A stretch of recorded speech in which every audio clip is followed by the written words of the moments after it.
اور بات کریں گے غصہ ہے بلدیہ کیس کے حوالے سے، جس کا ایک 8 سال کے بعد ایک اہم فیصلہ سامنے آنے جا رہا ہے۔ 250 سے زائد لوگوں کو خاک کر دیا گیا، جلا کے راکھ کر دیا گیا، زندہ لوگوں کو جلا دیا گیا۔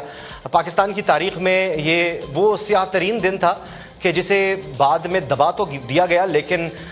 سچ آخر کار کب تک چھپ سکتا تھا؟ تو آج چریا ہو، بھولا ہو یا پھر کوئی اور ہو، آج ان کا وقت آ چکا ہے۔ آپ کو بتائیں، رحمان بھولا اور چریا کو سزائے موت سنا دی گئی ہے۔ رؤف صدیقی کو عدم شواہد کی بنا پر کچھ بینیفٹ ملا ہے۔ ایسا ہے بلدیہ فیکٹری کیس میں انسداد دہشت گردی کا فیصلہ 8 سال بعد سامنے آ گیا ہے۔ 250 سے زائد لوگوں کے قاتل رحمان بھولا اور زبیر چریا کو سزائے موت سنا دی گئی ہے۔ آپ کو بتائیں، رؤف صدیقی کو عدم شواہد کی بنا پر بری کر دیا گیا ہے۔ ایسا ہے بلدیہ فیکٹری کیس کی انسداد دہشت گردی کی عدالت میں سماعت ہوئی۔ 8 سال کے بعد ایک بڑا فیصلہ سامنے آیا۔ رؤف صدیقی عدم شواہد کی بنا پر اس سے بری قرار پائے، لیکن رحمان بھولا اور زبیر چریا کو سزائے موت سنا دی گئی۔ آپ کو اہم خبر سے آگاہ کریں، جہاں پر انسداد دہشت گردی عدالت نے رؤف صدیقی کو عدم شواہد کی بنا پر بری کر دیا ہے، لیکن دوسری جانب رؤف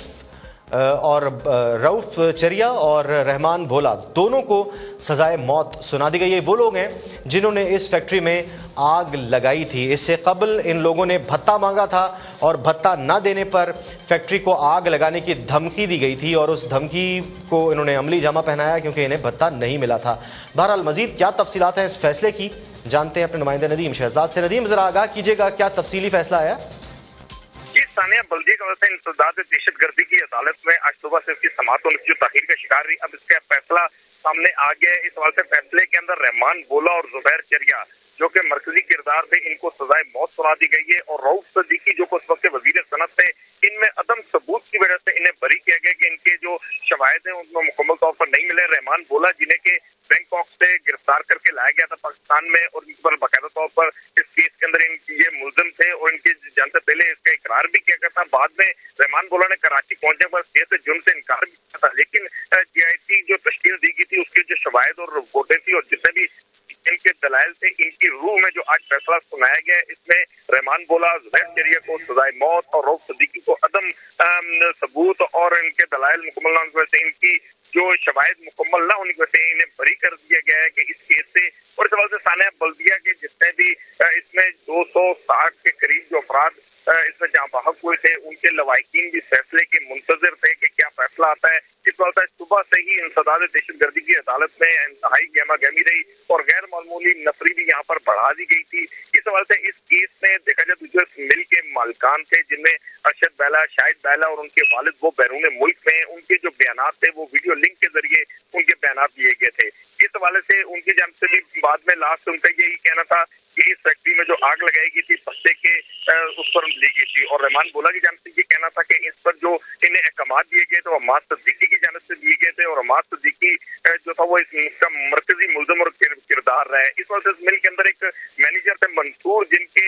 ماتحت یہ سارا نظام چلتا ہے۔ اس پر رحمان بھولا کی جانب سے بتایا گیا تھا کہ منصور جو تھا وہ تمام تر معاملات کو دیکھتا تھا، لیکن جس پر رحمان بھولا کو گرفتار کر کے پاکستان لایا گیا تو انہوں نے اس اپنے سے جرم سے بعد میں انکار کیا، لیکن اس سے پہلے ان کے خلاف تمام شواہد وہ مل چکے تھے اور تمام تک 400 کے قریب گواہان عینی شاہدین کے جو بیانات بھی قلم بند کیے گئے تھے، اور جتنے بھی اس میں دیگر جی آئی ٹی کے حوالے سے جو رپورٹس وہ مکمل تیار کی گئی تھی، اور اس میں تمام تر رینجر کی جانب سے جو پروسیکیوشن کی گئی تھی، اس حوالے سے تمام تر شواہد کی روشنی کے اندر فیصلے کا انتظار تھا، جسے 17 ستمبر کو سنایا جانا تھا، لیکن تاخیر کا شکار رہے 22 ستمبر سے آج کے دن مقرر کیا گیا تھا، اور اس حوالے سے آج یہ فیصلہ اب سامنے آ گیا ہے۔ ان ملزمان کے حوالے سے اب چونکہ انہیں سزائے موت سنا دی گئی انسداد دہشت گردی کی عدالت سے، اور اس کے بعد جو رؤف صدیقی جنہیں بری کیا گیا ہے، اس کے بعد اب دیکھا جائے گا اگلا لائحہ جس پر یہ اپیل کی جانب جاتے ہیں یا اس کے کیا قانونی تقاضے ہیں، اور ان میں دیگر جو ملزمان ہیں جو ان کے ساتھ ہیں، جو ان کے سہولتکار ہیں، اس کے حوالے سے جو تمام تو تفصیلی فیصلہ چونکہ کافی سامنے آئے گی تو اس کے مطابق دیکھا جائے گا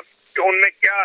فیصلہ تفصیلی سنایا گیا ہے۔ چونکہ کافی عرصے سے اس کیس کی سماعت جاری تھی۔ یہ 11 ستمبر 2012 کا واقعہ ہے جس وقت فیکٹری میں آگ لگائی گئی تھی، جو کہ مبینہ طور پر بسے کے عوض یہ آگ لگائی گئی تھی، اور اب تک کے تمام تر جتنے بھی اس کی پروسیکیوشن ہے وہ چلتی رہی ہے۔ جی آئی ٹی تھی، جتنے آئی او تھے، جتنے اس میں عینی شاہدین تھے، ان کے بیانات کی روشنی दिनों में अब चूंकि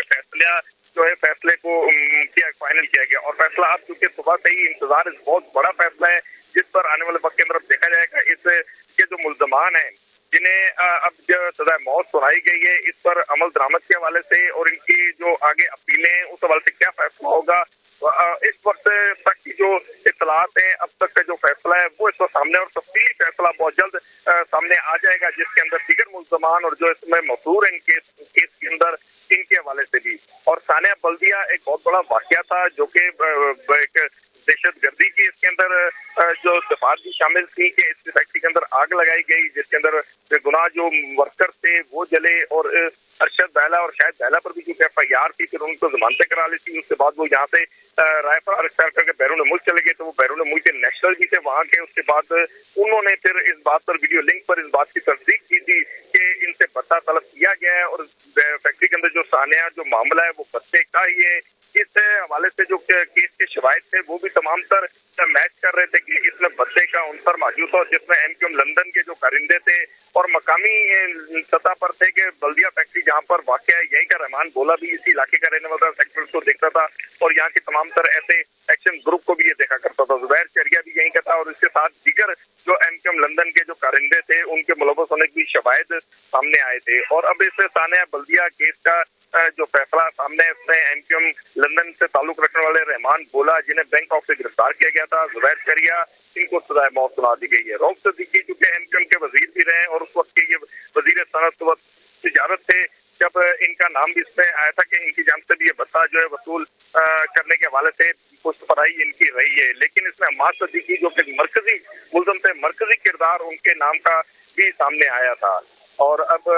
इसके तफसीली फैसले का इंतजार किया जाएगा क्योंकि जैसे कॉपी मौसूल होती है तो उसके अंदर जरूर से देखा जाएगा कि क्या क्या उसके अंदर फैसले के अंदर। अच्छा नदीम शहजाद 400 के करीब ऐनी शाहिदीन थे जिनके बयानात रिकॉर्ड किए गए तो ये क्या इन 8 सालों में मतलब नंबर वाइज आते रहे लोग और यहाँ पर 400 के करीब लोगों ने अपने बयानात रिकॉर्ड करवाए। जो लोग मुतासरीन थे जो लवाहिकीन हैं उनका इस फैसले पे क्या रद्द-ए-अमल सामने आ रहा है? इस हवाले से जो 400 के करीब जो बयान कल बन किए गए थे इसमें चूंकि इसको इस वाक़े को 8 साल का अरसा गुजर चुका है लेकिन 3 साल से इसकी बाकायदा तौर पर इसकी प्रोसिक्यूशन का अमल जारी था। इसमें JIT की तश्कील दे दी गई थी और JIT बाकायदा तौर पर इन गवाहान के वक्तन फवक्तन इनके बयानात लिए गए। इस हवाले से जितने भी इस फैक्ट्री के अंदर जाँ बहक होने वाले लोगों के लवाहिकीन थे वो हर साल 11 सितंबर को फैक्ट्री के बाहर बाकायदा तौर पर दीप जलाते रहे और इंसाफ के मुतलाशी भी रहे। मुख्तलिफ औकात में उन्होंने एहतजाज भी किए कि हमें इंसाफ मिलना चाहिए, हमें इंसाफ मिलना चाहिए कि हमारे जो प्यारे बेगुनाह जो है जिन्हें मार दिया गया था और फैक्ट्री मालकान का और अगर ऐसे माफियात का या ऐसे लोगों के साथ उनको कुछ तनाजा था तो उसको बैठकर हल किया जाता है। इतनी इंसानी जानों का ध्यान जो है इसमें मालकान की भी गलती को जो लवाहिकीन है उनकी जान पे इल्जाम आया था कि इसमें मालकान की भी गलती है। फिर इस मिल के अंदर उस टाइम के इलेक्ट्रिक दरवाजे जो लगाने का लॉक करने का सिस्टम था कि वो लॉक कर दी गई जिससे वो लोग भाग ना सके। लेकिन इसके अंदर ज्यादा जो अमवात हुई थी वो उस पर जो मामला था कि वो इस पे जो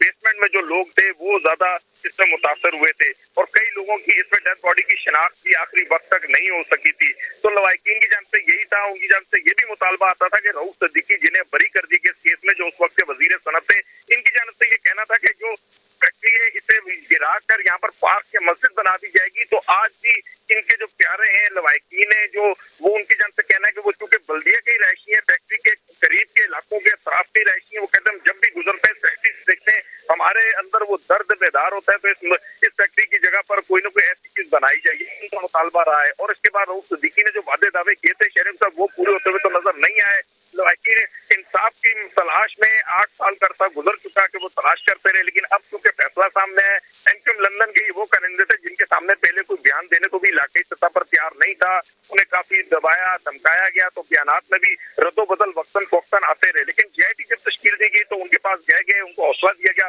कि आप वो हकायक बयान करें जो है। इस हवाले से फिर अवाम ने अपने और उनके जो लोग इसमें इस मिलों में थे उन्होंने इस मामले को वाज़ेह किया और अब चूंकि फैसला सामने आ चुका है कि जिसके अंदर अब तक के जो जुबैर चरिया और रहमान बोला ये कि यहाँ पर दहशत की अलामत समझा जाता था बल्दिया टाउन के इलाके के अंदर, इन्हें अब सजाए मौत का जो फैसला सुनाया गया इनके खिलाफ। और इस हवाले से रहमान बोला का जो किरदार है वो बल्दिया टाउन के अंदर काफी इस किस्म के इनके साथ जो उस वक्त के जो लोग थे सिद्दीक बोचिया जो कि कई ऐसे MQM के नामवर दहशतगर्द जो मारे जा चुके हैं वो इनके साथ साथ ही एक बाकायदा बहुत बड़ा एक मुनज़्ज़म गिरोह था जो बल्दिया टाउन में, जिनकी दहशत थी इन मिलों से इनका भत्ता वसूल करना। कई और ऐसी फैक्ट्रियां भी थी जिनकी मुबैना शिकायत थी कि भत्ता लिया जाता है, दिया जाता है और उसमें एमक्यूएम लंदन के कारिंदे काम भी करते हैं। मंसूर जो कि मिल के अंदर एक मैनेजर था, जिन्हें बाकायदा तौर पर जीएम का ओहदा दिया गया था, वो बाकायदा सेक्टर न्यू कराची का ओहदेदार था और उसने ये तमाम तर चैन जो यहाँ पर डेवलप की थी बल्दिया फैक्ट्री के अंदर, बल्दिया एमक्यूएम लंदन के सेक्टर के साथ मिलकर ये तमाम तर तो उस मंसूर की बनाई हुई एक गेम थी, जिन्हें शुरू में गिरफ्तार किया गया, उनसे बयानात भी लिए गए और वो उन्होंने बाकायदा तौर पर फिर एक किस्म का वादा माफ हुआ कि हैसियत से बयान रिकॉर्ड करवाया। उन्होंने भी इस बात की तस्दीक की थी, उन्हें फिर छोड़ तो दिया गया मंसूर को भी, लेकिन उनका नाम भी गर्दिश करता रहा। वो इस तमाम तर मामले के अंदर एक देखा जाए तो मिल मालकान की जानब से एक मरकजी हैसियत रखते थे और इन तमाम तर शवायद की रोशनी के अंदर, क्योंकि बल्दिया फैक्ट्री के सामने एक बड़ा दिल खराश वाकया पूरी दुनिया में, मजदूर लेबर को जलाकर इस तरह भत्ते के एवज के भत्ता वसूल करने के एवज एक थानिया रोनमा हुआ जहाँ आग लगा दी गई और कई इंसानी जाने जो 260 के करीब हैं, उन इंसानी जानों का ज़ियान। इस पर पूरी दुनिया के अंदर इस बात पर कई एनजीओ और वर्ल्ड वाइड ह्यूमन राइट्स की एसोसिएशन और तंजीमों ने भी आवाज उठाई कि इंसाफ मिलना चाहिए। आज वो इंसाफ के तकाजे पूरे होते हुए नजर जरूर आ रहे हैं, लेकिन इसमें ये बात भी जरूर रही है कि एमक्यूएम लंदन के जो बानी है अल्ताफ हुसैन, जो कि इसको मुल्क से बाहर हैं, कि उनके ये कारिंदे थे, वो मरकजी किरदार हैं। इस हवाले से अब क्या फैसले आते हैं, या इनमें हमाद सिद्दीकी के हवाले से हमाद सिद्दीकी के जितने सहूलतकार थे इलाके के सेक्टर के यूनिट के, जो बल्दिया टाउन की मिल के अतराफ, बल्दिया टाउन चूंकि एक इलाका है और वहीं पर ये मिल वाक़ है, अली इंटरप्राइजेस गारमेंट के नाम से ये मिल है। तो इस हवाले से अब ये भी देखा जाएगा कि उन जो मुल्जमान सहूलतकारों और उनका साथ देने वाले लोगों का अब क्या आगे आने वाले वक्त में उनका फैसला किया जाता है। अब भी अगर देखा जाए तो जिसके अंदर बाकायदा तौर पर रऊफ सिद्दीकी जो वजीर सरहद थे, बाकायदा तौर पर तमाम तर मामला को ये देखते थे, मिल्स के इंडस्ट्री के तमाम मामला को, इनका बरी होना भी एक सवालिया निशान जरूर है कि इनके अदम शवायद के बिना पर इन्हें जो बरी कर दिए गए। लेकिन अब चूंकि इंसदाद दहशतगर्दी की अदालत का ये फैसला है और फैसले की तफसीली रिपोर्ट आते ही तफसील के अंदर इसकी जो शिकें वो पड़ी जाएंगी, उस पर देखा जाएगा किन किन शिकों की बुनियाद पर रऊफ सिद्दीकी को रिलीज मिला है कि उनके खिलाफ शवाहिद नहीं थे, और उसके साथ दीगर जो मुल्जमान है उन्हें जो सजाए मौत सुनाएगी, तो वो किन शवाहिद किन बयानात की रूह के अंदर है। और इस हवाले से 400 एनी शाहिदीन के बयानात कलमबंद होना, ये इस वाक़े के अंदर एक बहुत बड़ा सबूत था। और एनी शाहिदीन के साथ साथ वहाँ की जो डेड बॉडी मिली थी और मिल के अंदर जो लोग इस वाक़े में जहाँ भाग हुए थे, उनका किसी भी ऐसी तंजीम, किसी भी ऐसी दहशतगर्दी से ताल्लुक नहीं था। वो तो इलाके की लेबर थी, मिल के मुलाजमीन थे जो वहाँ काम करते थे, अपनी रोजी रोटी कमाते थे, उन्हें जला दिया गया। अब मिल मालकान का अगर कोई इस किस्म की डील चल रही थी तो उस पर भी लवाकिन की जानब से एतराज है कि अगर उनसे भत्ता मांगा गया था तो वो उनसे बैठकर बात करते, जो तरीकेकार हमेशा से इंडस्ट्री एरियो में या जो तरीकेकार रहा है उसके मुताबिक उनसे बैठकर बात करते, ना कि हटदर्मी दिखाते या अपना एक ऐसा प्रेशर ग्रुप